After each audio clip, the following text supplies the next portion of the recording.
వాళ్ళ వెనుక ఆంతర్యం ఏమిటి? ఈ 25 కోట్లు ఇచ్చారు అని అంటే ఈటెల రాజేందర్ కొద్దిసేపటి క్రితం మాట్లాడుతూ అమ్మవారి దగ్గర మాట్లాడి ప్రమాణం చేసిన తర్వాత కొంత కళ్ళెమ్మట రేవంత్ రెడ్డి కళ్ళెమ్మట నీళ్లు పెట్టుకున్నాడు. ఒకసారి నాకు ఎందుకు ఆ బయట చూస్తే ఇప్పుడే చూశాను, ఒకసారి బయట ప్లే చేయండి. రేవంత్ రెడ్డి బయట ఒకసారి ఉంటే ప్లే చేయండి. యా, అంటే ఆయన కొంచెము మనోవేదన చెందాడు. ఈటెల రాజేందర్ ఇలా మాట్లాడటం ఏంటి, 25 కోట్ల రూపాయలు నేను తీసుకొని మునుగోడు ఎన్నికల్లో నేను ఇది చేశానని చెప్పడం బాధపడ్డాడు అనేది ఒకసారి బయట ప్లే చేయండి. నిజంగానే 25 కోట్లు చంద్రశేఖరరావు దగ్గర తీసుకొని ఉంటే చంద్రశేఖరరావు కళ్ళకు చూసే ధైర్యం నాకు ఉంటుండేనా రాజేంద్ర? నా కళ్ళకు చూసి మాట్లాడు, నువ్వు ఎవరి గురించి మాట్లాడుతున్నావు ఆలోచన చేసి మాట్లాడు రాజేంద్ర. ఇది రాజకీయం కాదు, ఇది నా మనస్సాక్షి, నా మనోవేదన రాజేంద్ర, అర్థం చేసుకో. నిలబడి కొట్లాడితే కష్టం ఎంత ఉంటుందో అర్థం చేసుకో. కేసీఆర్ సర్వం పెట్టినా నా కనుగొనలేడు, గుర్తుపెట్టుకో రాజేంద్ర. కాలు గోటిని కూడా తాకలేడు బిడ్డ. చాలా చాలా ఎమోషనల్గా చాలా బాధపడ్డాడు. కన్నీళ్ళు కాదు, నా మనోవేదనతో ఉన్నటువంటి నా బాధను వ్యక్తం చేస్తానని కూడా చెప్పారు. కానీ అంటే నిజంగా ఇలాంటి ఆరోపణలు చేయటం సమంజసం ఎంతవరకు కరెక్ట్? ఇక్కడ ఏంటంటే మునుగోడు ఎన్నిక ఎప్పుడు చేయాలి, చేస్తే అప్పుడు చేయాలి. ఎప్పుడు చేశారు? 6 నెలల తర్వాత ఇప్పుడు చేస్తున్నారు. అంటే అప్పటి నుంచి ఇప్పటి వరకు మాట్లాడటానికి సమయం దొరకలేదా? లేదా అప్పటి నుంచి ఇప్పటి వరకు మాట్లాడితే అది కరెక్ట్ కాదని భావించారా? ఎలా ఉందంటే పొలిటికల్ గేమ్లో బీఆర్ఎస్ వర్సెస్ బీజేపీ నడుస్తూ ఉంటే ఈటెల రాజేందర్ కొంత రాజకీయంగా దాన్ని బీజేపీ వర్సెస్ కాంగ్రెస్ వైపుకి టర్న్ చేసే విధంగా ఇది చేశారా? లేదా బీఆర్ఎస్ కోణంలో బీజేపీ నడుస్తున్నప్పుడు బీజేపీ వైపు నుంచి రేవంత్ని టార్గెట్ చేశారా? రేవంత్కి ఈటెలకి మంచి సంబంధాలు ఉన్నాయి, ఇద్దరికి ఒక రాజకీయపరమైనటువంటి ఒక అండర్స్టాండింగ్ ఉంది అనుకున్నటువంటి నేపథ్యంలో ఇటువంటి ఆరోపణల్ని ఇటువంటి విమర్శల్ని ఈటెల రాజేందర్ చేయటం ద్వారా ఇటువంటి సంకేతాలని ఇచ్చినట్లు అనేది గమనించాలి. రేపు అమిత్ షా వచ్చే సందర్భంలో కూడా ఒక విధంగా ఈటెల పొలిటికల్ హీట్ జనరేట్ చేసి ఉండొచ్చు ఒకసారి. కాకపోతే ఏంటంటే ఆర్థికపరమైనటువంటి అంశాలు కదా, అందుట్లో చేసినటువంటి వ్యక్తి ఒక ఈటెల రాజేందర్, ఆయనకి సన్నిహితుడు. అదే బయట వాళ్ళు ఇప్పుడు బీఆర్ఎస్ పార్టీలో చాలామంది చేసిన పెద్ద పట్టించుకోడు రేవంత్. కానీ ఇక్కడ రేవంత్ ఈటెల ఇద్దరి మధ్య ఒక స్నేహం ఉంది. ఆయన యాక్చువల్గా కాంగ్రెస్ పార్టీలోకి అప్పుడు వస్తాడు అనుకున్నారు, లాస్ట్ మినిట్లో బీజేపీలోకి వెళ్ళాడు. మరి తర్వాత కూడా ఈయన అక్కడ అసంతృప్తుడు ఉన్నాడు, కాంగ్రెస్ పార్టీలోకి వస్తాడు అన్నటువంటి చర్చ ఉంది. మరి అటువంటి నేపథ్యంలో ఇటువంటి కామెంట్స్ చాలా కీలకమైనటువంటివి. శ్రీనివాస్ ఉన్నట్టున్నాడు. శ్రీనివాస్ ఏంటి ఈటెల బయట ఉందా? ఈటెల బయట ఉంది. ఓకే, బయట ప్లే చేయండి.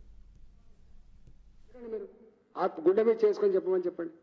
వాళ్ళు నాణానికి బొమ్మ బరుసు లెక్క ఒక దిక్కు ఉండడానికి స్కోప్ ఉంటుంది తప్ప ఎంత బుకాయించినప్పుడు కూడా మీకు తెలుసు నేషనల్ పార్టీస్ ఎట్లా ఉంటుంది. ఢిల్లీ కేంద్రంగా చూస్తారు తప్ప ఆలోచన చేస్తారు తప్ప ఈ ఒక రాష్ట్రం ఏమైందని ఆలోచన ఉండదు. నాకు తెలిసి అంటే నేను ఎవరిని 100% మునుగోడులో కాంగ్రెస్ పార్టీకి 25 కోట్ల రూపాయలు పంపించినది జగమైన సత్యం. దానికి లెక్కలు ఉంటాయా, పత్రం ఉంటుందా, దానికైనా ఎవిడెన్స్ చూపిస్తాను నేను. అమ్మవారి మీదనో తండ్రి మీదనో తల్లి మీదనో పిల్లల మీదనో ఒట్టేసేటువంటి కల్చర్ నాకు లేదు. నేను నిన్న ప్రజాస్వామ్యంలో ఒక వింత పోకడలు పోతూ ఉన్నారు. బీఆర్ఎస్ పార్టీ అక్రమంగా 1000 కోట్ల రూపాయలు సంపాదించి ధర్మాన్ని చెరబట్టే ప్రయత్నం చేస్తూ ఉంది, నాయకులకు వెలగట్టే ప్రయత్నం చేస్తూ ఉంది. ఓటర్లకు 6,000 10,000 రూపాయలు ఇవాళ ఇచ్చి ఇలా ఫలితాలను తారుమారు చేసే ప్రయత్నం చేస్తామని చెప్పి నేను చెప్పినా. ఇవాళ మునుగోడులో రాజగోపాల్ రెడ్డి మొత్తం కాంగ్రెస్ పార్టీ అంతా కూడా వెంట తీసుకుపోయి కాంగ్రెస్ పార్టీ ఓట్లన్నీ కూడా రాజగోపాల్ రెడ్డికి పడితే బీఆర్ఎస్ పార్టీ ఓడిపోద్దనే భయంతో కాంగ్రెస్ పార్టీ ఓట్లను తాను కాపాడుకోవడం కోసం ఇలా కాంగ్రెస్ పార్టీలో ఉన్న కార్యకర్తలకు కానీ సర్పంచ్లకు కానీ సపోర్ట్ చేసింది బీఆర్ఎస్ పార్టీ. నేను ఏదో వ్యక్తి తీసుకున్నాడు లేకపోతే ఈ వ్యక్తి ఇచ్చిండు ఈ వ్యక్తి తీసుకుని చెప్పట్లేదు. 100% మునుగోడులో కాంగ్రెస్ పార్టీ ఓట్లు కాంగ్రెస్కే వస్తేనే బీఆర్ఎస్ పార్టీ గెలుస్తున్నటువంటి సంకల్పంతో ఈ పని చేసినట్టు చెప్తూనే ఉన్నా కదా నేను. Okay, sir good evening sir. Good evening. ఏంటి ఒకప్పుడు మంచి స్నేహితులు ఇద్దరు అండర్స్టాండింగ్తో ఉండేవాళ్ళు, కానీ ఒక పెద్ద తీవ్రమైన ఆరోపణలు ఏంటి? తెలంగాణ రాజకీయాలు అయితే ఒకసారిగా వేడెక్కాయని చెప్పుకోవచ్చు. అయితే నిన్న ఈటెల రాజేందర్ చేసిన కామెంట్లను రేవంత్ రెడ్డి సీరియస్గా తీసుకున్నారు. తీసుకోవడమే కాకుండా మరి ఈటెలకు బహిరంగంగా సవాల్ కూడా విసిరారు. సో భాగ్యలక్ష్మి అమ్మవారి టెంపుల్కు రావాలి, ఈటెల చేసిన కామెంట్స్కు మరి సవాల్ విసిరిన నేపథ్యంలో మరి ఈటెల అయితే స్పందించారు. ఇక దీనికి సంబంధించి మరి వ్యక్తిగతంగా రేవంత్ పేరు ఎక్కడ చెప్పనప్పటికీ కూడా మునుగోడు ఉప ఎన్నికలో మరి కాంగ్రెస్ పార్టీకి మరి కేసీఆర్ 25 కోట్ల రూపాయలు పంపించాడని చేసిన కామెంట్ను కూడా మరి అతను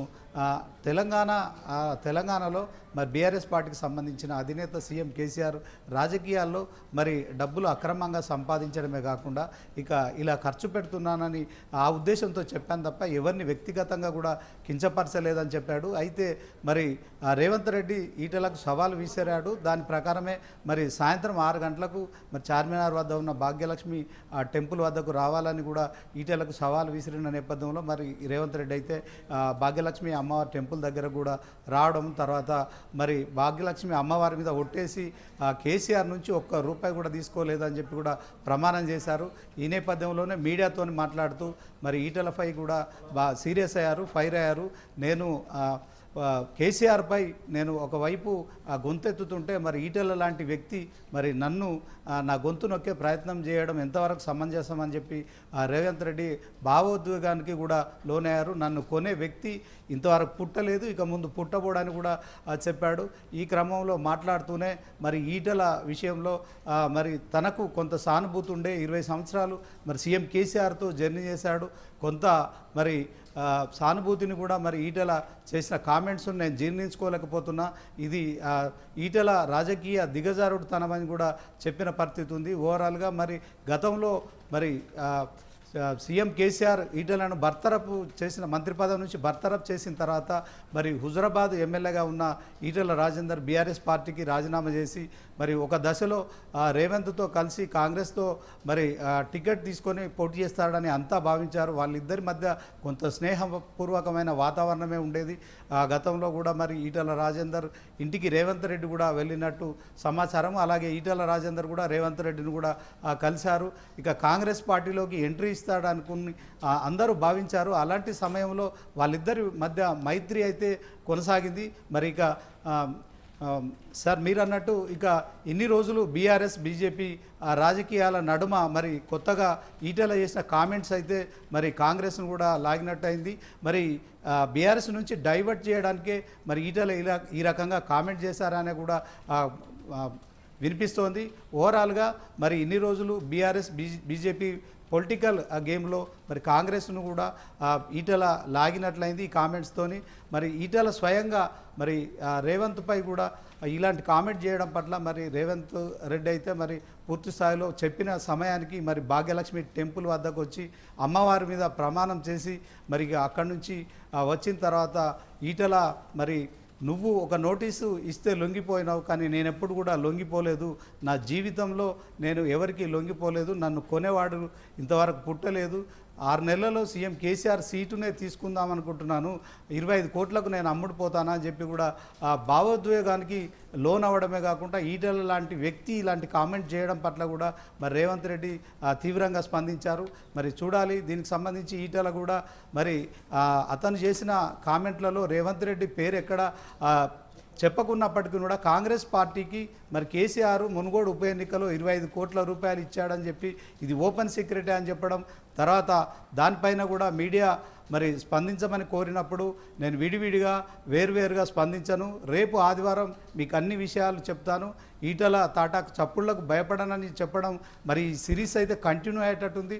ఇక రేపు మరి ఈటల ఏం మాట్లాడతారనే దాని పట్ల మాత్రం సర్వత్రా ఆసక్తిగా ఉంది సార్.